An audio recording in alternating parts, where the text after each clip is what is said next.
हर तूफान का सामना करना सीख लो, जिंदगी को खुद तराशना सीख लो।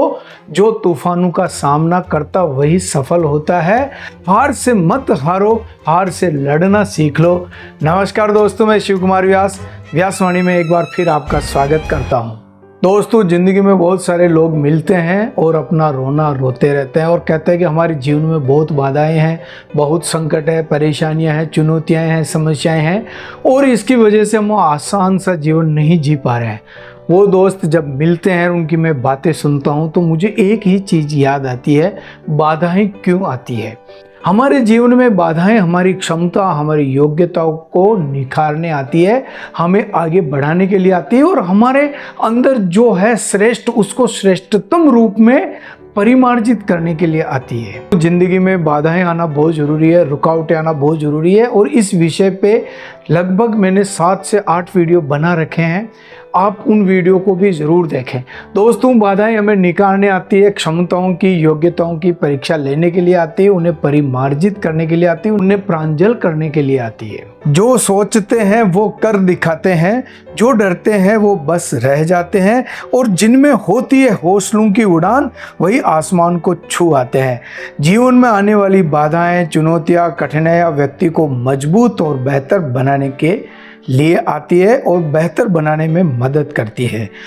बाधाएं व्यक्तित्व के सर्वांगीण विकास का एक अवसर होता है। इसमें हमारी क्षमता की कसौटी कसी जाती है। बाधाओं से हमारा दृढ़तापन और लचीलापन बढ़ता है। हार न मानना, आगे बढ़ते रहना, यही हमें दृढ़ मजबूत भी बनाता है और समस्याओं के अनुसार हमें झुकना भी सिखाता है। सफलता का मार्ग प्रेरित करती है बाधाएं। भले कठिन समस्याएं हमारे जीवन में आती है, लेकिन सफलता की राह का हिस्सा बाधाएं होती है।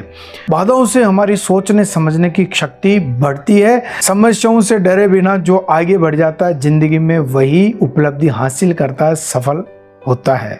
बाधाओं से कोई बिखर जाता है तो बाधाओं से कोई निखर जाता है, इसलिए जीवन में बाधाएं जरूरी है। दोस्तों, प्राचीन समय की बात है, एक किसान था और किसान जब फसल उगाता और वो उसकी फसल कभी तेज बारिश से, कभी तेज ठंड से, कभी तेज धूप से, कभी तेज गर्मी से खराब हो जाती। बार बार उसकी फसल निरंतर खराब होती जाती या उतनी मात्रा में फसल नहीं हो पाती जितनी मात्रा में उसने बीज बोए होते हैं।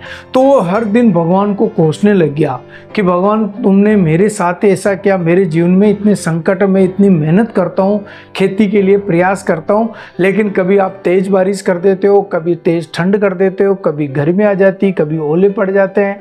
तो उसकी आर्तनाद सुन के भगवान स्वयं प्रकट हुए और उससे बोले कि बोल वत्स, क्या शिकायत है तुझे जिंदगी से।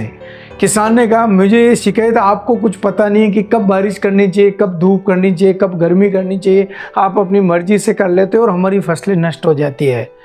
तो मुझसे क्या चाहिए वत्स? ईश्वर, मैं आपसे ये चाहता हूँ कि ये अधिकार मुझे दे दो। मैं जब चाहूँ तब बारिश हो जाए, जब चाहूँ तेज धूप हो जाए, जब चाहूँ ठंड हो जाए। भगवान उसे तथास्तु कह के अंतर्धान हो जाते हैं। किसान के पास वो सूत्र लग गया। वो अपनी मर्जी से बारिश कर देता, अपनी मर्जी से धूप पैदा कर देता, मर्जी से ठंड कर देता और उसकी जो फसल है बहुत लहलाने लगी। हरी भरी फसल को देख के वो बहुत प्रसन्न हुआ कि ये मैंने सही किया, मेरी कितनी सारी फसल लहलाने लग गई है और बहुत सारा धन इस बार मुझे मिलने वाला है। और जैसे उसने गेहूं की फसलों की कटाई शुरू की और देखा तो उसकी जो बालियां थी उसमें दाने नहीं थे, वो खोखली थी, अंदर कुछ भी दाना नहीं था, गेहूं का एक कण भी नहीं था। बहुत ही आश्चर्यचकित हुआ कि मैंने अपने अनुसार सारे मौसम को नियंत्रित किया, फिर भी गेहूं की बालियों में दाने नहीं है। और उसने वापस ईश्वर को पुकारा। ईश्वर प्रकट हुए, उन्होंने कहा कि अब क्या शिकायत है, मैंने तुम्हारे अनुसार कर दिया सारा मौसम, कि भगवान ये सारा मौसम कर दिया, लेकिन मेरे बालियों में तो दाना ही नहीं है। तो ईश्वर ने कहा, क्योंकि जब ठंड पड़ती है, जब तेज गर्मी होती है, जब तेज बारिश होती है, जब ओले गिरते हैं, तो जो दाना, जो बीज अंकुरण होता है, उसमें संघर्ष की क्षमता आती है। वो बाधाएं उसे परिपक्व करती है, वो बाधाएं उसे आगे बढ़ाने में सहायक होती है।